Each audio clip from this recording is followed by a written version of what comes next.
Although they may be very highly qualified, but they never transgress that etiquette of always honoring the other devotee. Hare Krishna, Hare Krishna,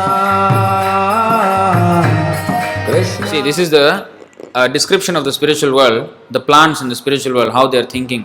Mandara Kunda Kurabotpala Champakarna Punnaga Naga Bakulam Bujaparijata Gandher Chite Tulasika Bharane Natasya Yasmim Stapah Sumanaso Bahumanayanti. Although flowering plants like the Mandara, Kunda, Kurabaka, Utpala, Champaka, Arna, Punnaga, Nagakeshara, Bakula, Lily and the Parijata, there are no English equivalents for these flowers. Although those flowering plants are full of transcendental fragrance, they are still conscious of the austerities performed by Tulasi. For Tulasi is given special preference by the Lord who garlands himself with Tulasi leaves. All those plants are very highly qualified with great fragrance. They never forget the exalted position of Tulasi plant.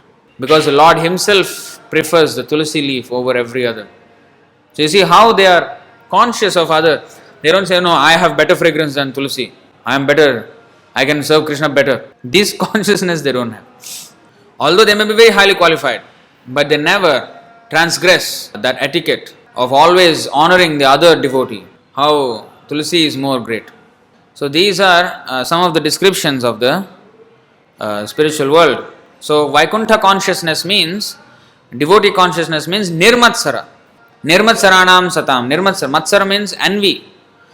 There is no envy in the spiritual world. The only envy is, oh, he is serving Krishna so nicely. He is blessed by Krishna. If I can also have some mercy of this devotee, then I may also serve Krishna nicely. In that way they may envy, but not in a malicious way. And by such humility, he can serve the Lord in a better way. Just like Bhaktisiddhanta Saraswati Thakur. He preached all over India, but his disciple Bhaktivedanta Swami Prabhupada, Srila Prabhupada, he was so humble. He always was glorifying his spiritual master. By his spiritual master's mercy, he could do service even greater than his own spiritual master. By the spiritual master. Actually, in one of the purports of Sri Chaitanya Charitamrita, Srila Prabhupada writes that Nityananda Prabhu, he delivered Jagai and Madhai, greatest sinful people. But by the mercy of Lord Nityananda, his pure devotee can deliver millions of Jagais and Madhais. By the mercy of Nityananda. So the devotee is always glorified more. Chaitanya Mahaprabhu himself said, Prithiveti achujata nagaradi gram sarvatra prachar hoibe mor naam. When he said, one devotee, one Indian man, he asked Prabhupada, why Chaitanya Mahaprabhu is God himself?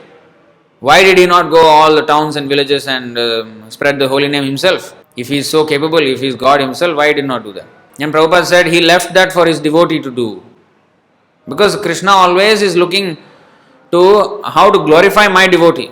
So now because Prabhupada has spread all over the world, everybody is glorifying Prabhupada. So that's what Krishna wants, Chaitanya Mahaprabhu wants.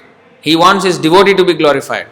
Whereas Srila Prabhupada on his side, he does not take any credit. He is just glorifying his spiritual master and Chaitanya Mahaprabhu. Like in many other spiritual, so-called spiritual, pseudo-spiritual movements, the head of the movement is the most prominent. Everybody knows him. But in our ISKM, International Society for Krishna Consciousness, never did Prabhupada put himself as the big, preacher. He always remained in the background. Although he was a world preacher, he always remained in the background.